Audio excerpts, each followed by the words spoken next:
Alors maintenant, nous allons voir la factorisation par la méthode de a carré moins b carré. Donc, pour factoriser par la méthode de a carré moins b carré, nous avons des conditions. Donc, il faudrait que les deux monomes soient d'abord des carrés parfaits et le signe qui doit séparer ces deux monomes, ça doit être un signe quoi? Moins. Donc, si j'ai par exemple a carré plus b carré, là je ne peux pas utiliser a carré moins b carré. Pourquoi? Parce que le signe qui sépare ces deux monomes, c'est déjà un plus, ça ne marche pas. Ça ne peut que marcher quand on a le signe quoi? Moins. Lorsqu'on a le signe moins. Maintenant, lorsqu'on me donne a carré moins b carré, ça donne toujours, suivez, a au carré, ça veut dire quoi? Que j'ai a, combien de a? Deux fois, j'ai a fois a. Et b carré, j'ai b fois b. Donc je prends un a ici, je mets a moins. Je prends un b ici, donc j'ai a moins b.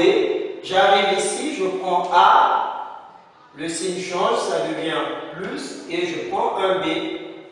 D'où on dit a carré moins b carré, ça donne toujours a moins b, a plus b. Exemple. L'exemple, on me donne x carré moins 5. On me demande de factoriser par la méthode d'a carré moins b carré.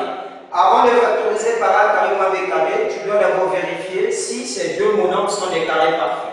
Si ce ne sont pas des carrés parfaits, ça ne marchera pas. Ici, x carré, c'est déjà un carré parfait parce que qui me donne x carré, c'est x fois x. Mais quand j'arrive à 5 n'est pas un carré parfait. Pourquoi? Parce qu'il n'y a pas un nombre multiplié par lui-même qui me donne quoi? 5.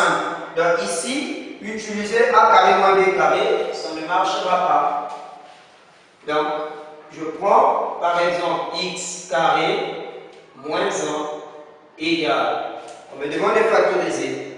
Je viens au brouillon qui me donne x carré, c'est x fois x, qui donne 1 fois 1. Donc, je mets les parenthèses.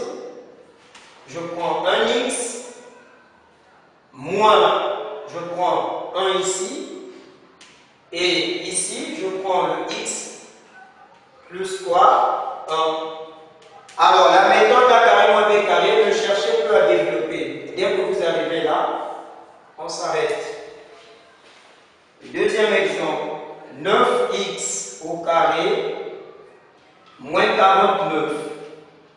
Je vérifie d'abord. 9, c'est un carré parfait.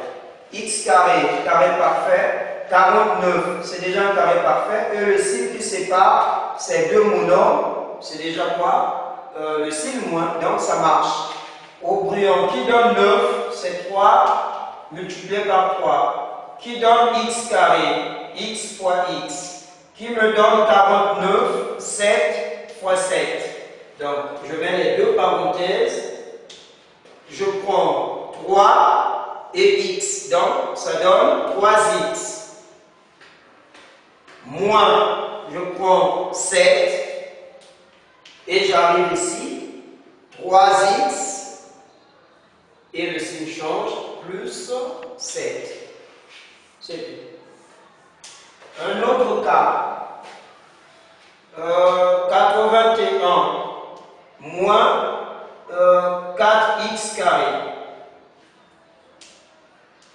Ça marche parce que 81 c'est déjà un carré parfait, c'est 9 fois 9, 4, un carré parfait, x carré, un carré parfait.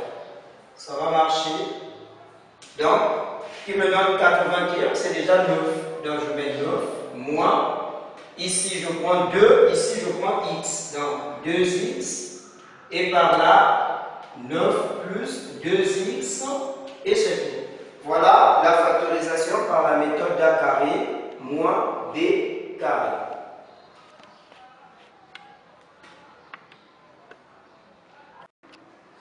Alors, petit b, la factorisation par identité remarquable.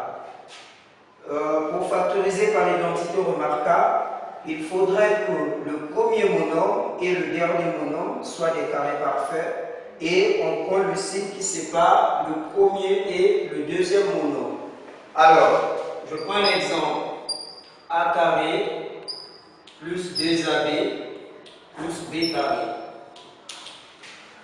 Ça donne quoi? Suivez. Le premier monombre et le dernier monombre, ça va être des carrés parfaits. Et on va prendre le signe qui sépare le premier monombre et le deuxième monombre. Donc ici, je prends A, le C plus, ici je prends un B, et par là, on prend la même chose. La différence entre identité remarquable et la méthode d'A carré moins B carré, identité remarquable, le signe ne change pas.